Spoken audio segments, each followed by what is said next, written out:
प्रिय दर्शकों, नमस्कार। क्या आप भी यह जानने के लिए उत्सुक है कि आप पूर्व जन्म में क्या थे, या फिर आपको यह जानना है कि आपने पूर्व जन्म में क्या कार्य किए थे, आप किस योनि से आए थे?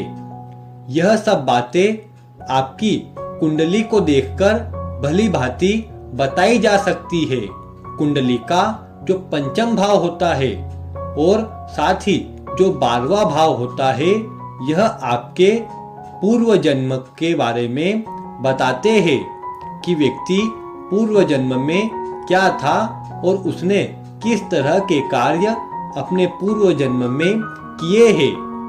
अगर देखा जाए तो ज्योतिष एक आध्यात्मिक विषय है और यह हमारे आगे आने वाले भविष्य को, हमारे पीछे बीते वाले भविष्य को सभी का सटीक अनुमान वो हमें पूर्व में ही बता देता है।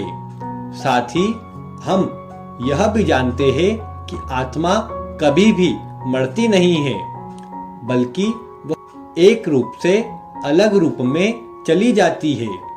इसी प्रकार हम पूर्व जन्म के विषय में भी अधिक जानते हैं। तो ऐसे में आपको आज मैं बताने वाला हूँ कि यदि एक विशेष ग्रह जो आपकी कुंडली में जिस स्थान पर बैठा होगा, उसके अनुसार आपको किस प्रकार का पूर्व जन्म में उसने स्थिति बनाई थी और आप पूर्व जन्म में क्या हो सकते हैं, इन सभी की बातें हम आज की इस वीडियो में करने वाले हैं। तो आइए बिना विलंब किए आज की यह वीडियो प्रारंभ करते हैं। जिस ग्रह के विषय में मैं बात कर रहा था वह ग्रह है गुरु। जी हाँ, आज मैं गुरु के आपको जिस भाव में आपकी कुंडली में गुरु बैठे हैं उससे यह बताने वाला हूँ कि पूर्व जन्म में आपने किस तरह के कार्य किए थे और उनका आपको वर्तमान में क्या परिणाम मिल रहा है। तो आइए आपको एक एक कर बताता हूँ। यदि आपके लग्न में गुरु बैठे हैं तो यह इस बात को बताता है कि आपका जन्म किसी महिला के श्राप या वरदान के कारण हुआ है और आपको इस जन्म में सभी प्रकार के सुख सुविधाएं अवश्य से ही प्राप्त होंगी। आपके मन में दूसरों का हित करने की और परोपकार करने की भावना अधिक होती है। साथ ही आपके मन में यह आता है कि किस प्रकार आप दूसरों की सेवा कर सके। इसके चलते आपको ईश्वर का आशीर्वाद भी अवश्य प्राप्त होता है और पूर्वजों का आशीर्वाद भी आप पर हमेशा बना रहता है। यदि आपका जन्म श्राप के कारण हुआ है तो इसमें जो बातें बताई है उसमें कमी आती है और आपको जीवन में परेशानियों का सामना करना पड़ता है। और ठीक इसके विपरीत यदि वरदान में आपका जन्म हुआ है तो भले ही आप एक छोटे परिवार में, गरीब परिवार में जन्म लिए हो, उसका भी फर्क नहीं पड़ता है, बल्कि आप अपनी मेहनत से और बाहुबल से अपने पूरे जीवन में इतना अधिक धन कमा लेते हैं कि आपकी आने वाली कई पीढ़ियां उससे अपना जीवन यापन कर सकती है। इसके बाद यदि आपके गुरु दूसरे या फिर 8वें भाव में बैठे हैं तो आप में यह बात दिखती है कि आप पूर्व जन्म में कोई धार्मिक व्यक्ति थे या फिर संत व्यक्ति थे और इसका प्रभाव आपको यह मिलता है कि आपको इस जन्म में भी धार्मिकता और संतों जैसे गुण आप में अवश्य आ जाते हैं। साथ ही आपको अदृश्य शक्तियों का आशीर्वाद प्राप्त होता है और आपके अच्छे कर्म और धार्मिक प्रवृत्ति के कारण इस जन्म में आपके सभी कार्य पूर्ण हो जाते हैं और जीवन में आप बहुत अधिक तरक्की प्राप्त करते हैं। आपको जीवन के उत्तरार्ध में पूर्ण रूप से आप धार्मिक बन जाते हैं और आपका जीवन भले ही साधारण होता है परंतु बहुत अधिक सुखी होता है।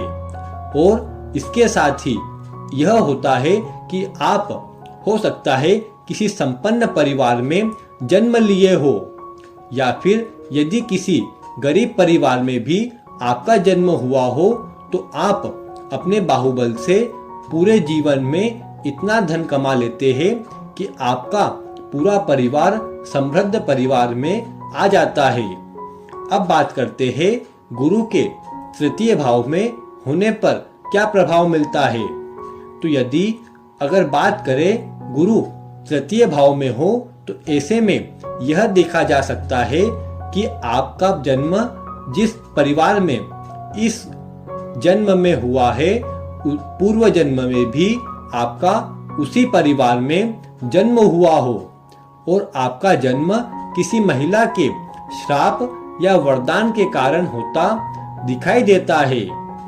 अगर देखा जाए तो तृतीय भाव में शुक्र हो या गुरु हो दोनों को वहां कमजोर कह सकते हैं और ऐसे में यह व्यक्ति को ऋण में डाल देते हैं, इसके शत्रुओं में वृद्धि कर देते हैं और जीवन में अनेकों समस्याएं उत्पन्न कर देते हैं।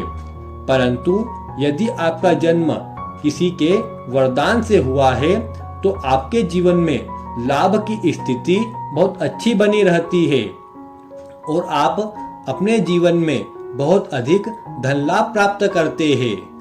आपको यदि ऐसा लगता है कि आपका जन्म किसी श्राप के कारण हुआ है और जीवन में समस्याएं आ रही है, आपको अपनी कुल देवी की पूजा आराधना करनी चाहिए और माता दुर्गा की भी नित्य आपको आराधना करनी चाहिए। इससे आपके सभी प्रकार के परेशानियां दूर हो जाएंगी। अब यदि आपका चतुर्थ भाव में गुरु है तो यह इस बात को बताता है कि यह भी इसे बताता है कि आपका जन्म यह संभव है कि जिस परिवार में इस जन्म में हुआ है उसी परिवार में पिछले जन्म में भी हुआ हो। आपका यह जन्म विशेष उद्देश्य को लेकर होता है। आपके जीवन में एक विशेष लक्ष्य अवश्य से होता है और आपकी कोई अधूरी इच्छा बाकी रह जाती है जिसे पूर्ण करने के लिए आपका पुनः जन्म होता है और आपको इस जीवन में सभी प्रकार के सुख सुविधाएं प्राप्त होती है। परंतु यदि गुरु नीच के हो तो यह सब बातें नष्ट हो जाती है और आपको इसका विपरीत परिणाम प्राप्त होता है। तो ऐसे में आपको अपने पूर्वजों की पूजा आराधना अवश्य करनी चाहिए जिससे वह संतुष्ट होकर आपको शुभ परिणाम दे सके।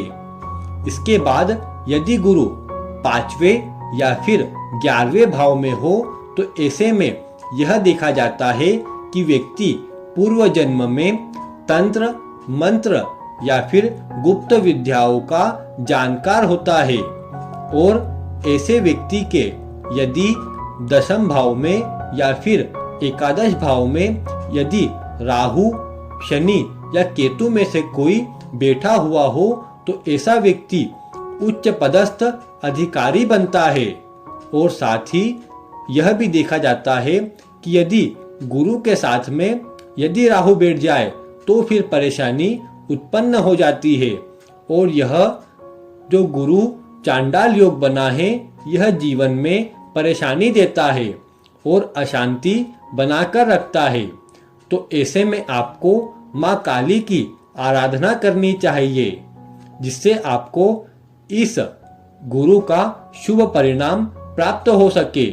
अन्यथा 5वें और 11वें भाव में बैठा गुरु आपको परेशानी अवश्य दे सकता है। धन संबंधी ऐसे लोगों को अवश्य से परेशानी होती देखी गई है और इनकी आर्थिक स्थिति सदैव कमजोर बनी रहती है या फिर एक मध्यम वर्ग की बनी रहती है। यदि आपकी कुंडली में गुरु छठे या 12वें भाव में बैठे हैं तो इसका यह मतलब होता है कि आपका जन्म पिछले जन्म में जिस परिवार में हुआ था वह एक धार्मिक परिवार था, या फिर कह सकते हैं कि ईश्वर की पूजा पाठ आदि करने वाला एक समृद्ध और अच्छा परिवार था।